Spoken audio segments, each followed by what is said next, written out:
if I sense that you folks need more clarification and so forth, I might end up using some of that time, but I'll do my best to save some time at the end.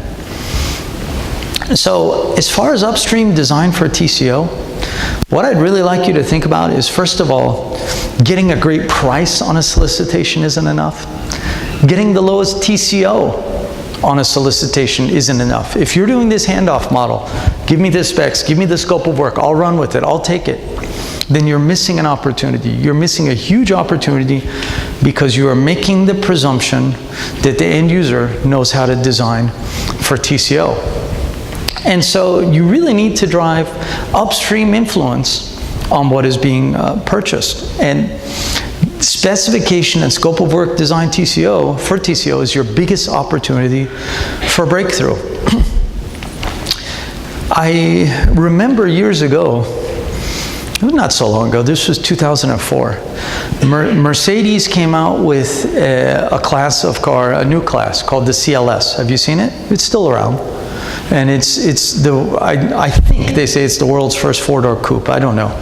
But in any event, it had virtually every amenity the S-Class did, which is their flagship car, costs $100,000 or more. And I was looking at that, and just from a purchasing perspective, I got fascinated because it cost $25,000 less. And I was knocking my brains out saying, how did they do that? How did they offer all the same amenities for $25,000 less? It's just a different body style.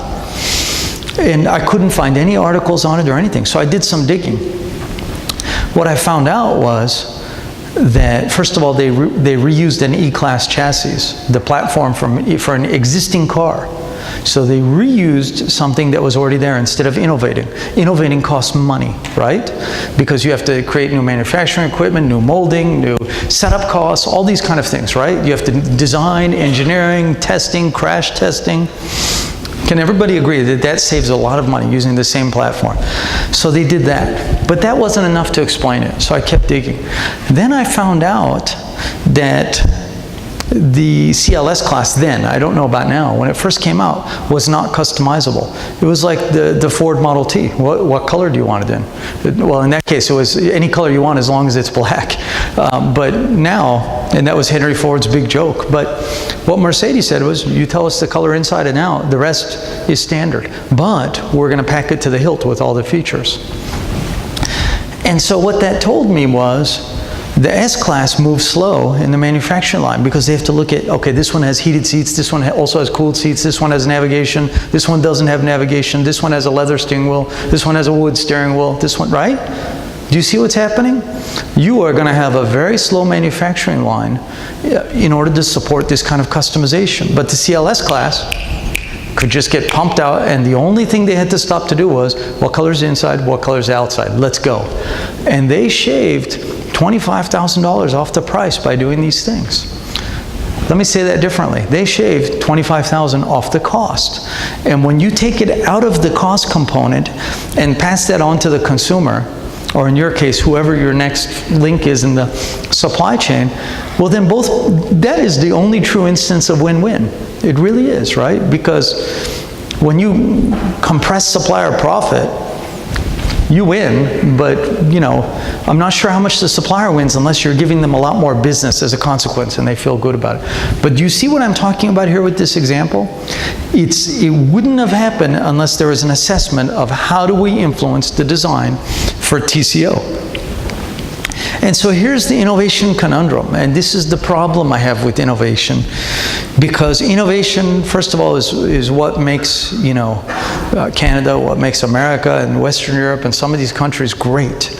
Innovation gives us our competitive edge. It's this wonderful, wonderful thing, but you cannot take a cookie cutter approach and say all innovation is good, because it's not. And in purchasing, it's killing us. That's what I see. Innovation is killing us. So the deal is that we have kind of a good problem, bad problem. Engineers and end users want to make the scope of work and specifications be a reflection of their work. It means they care about their job. It's their baby. They want to say, look what I created, right? And they want to show how they want to customize it to the maximum. And they're looking for the ideal solution, which often results in innovation. But they're not trained in TCO. They rarely are. I was giving a seminar in New Mexico, and I was talking to 2 purchasing managers from another state. And in talking to them, and these were adjacent counties, purchasing managers for adjacent counties, okay, they had to have pretty similar requirements. And for sure, they lived in the same climate and all this kind of stuff, and I'll explain why that's relevant in a second. And then we started talking about city infrastructure, and it came out that both cities had end users that were designing the light poles from scratch. All the city light poles were custom designed, okay? Now, as I go through this story, I want you to pretend like you're a light pole manufacturer, okay? I've never been to a light pole manufacturing facility. I have no idea who sells them, but pretend like you're a light pole manufacturer and you have a catalog of items. You'd have to. These are the best for airports. These are the best for residential streets. These are the best for, you know, freeways. These are the best for parking lots. These are, right? You have all of these things. So they custom designed their light poles. They turned out to be different in height. How much? 2 inches different in height. And then they decided that all of the wiring that's in the entire county, including going through the light poles, had to have a special coating. This was one of the counties. I don't know what the special coating was. I didn't ask, I didn't care. The other county end users decided the wiring needed no such special coating. Then one county decided that the light poles needed to be manufactured to come off the side of a truck because that would be easier for them. The other one decided, no, we want it to be designed so it comes off the back of a truck because we prefer that. Now, if you're the light pole manufacturer, what are you thinking? And you get this kind of extremely custom, and especially from 2 adjacent counties, completely different requirements for light poles. What are you thinking? Are you pulling your hair out? People tell me, oh, suppliers love it because they can charge so much more. Suppliers do not love it. I have news for you, ladies and gentlemen. They do not love that. They prefer to pump out as much as they can, as fast as they can, unless they really, truly are in the business of customization, like a custom home builder or something where you will pay through the nose, and that is their business model. But when you're talking about light poles, that's not the business model. Does everyone agree?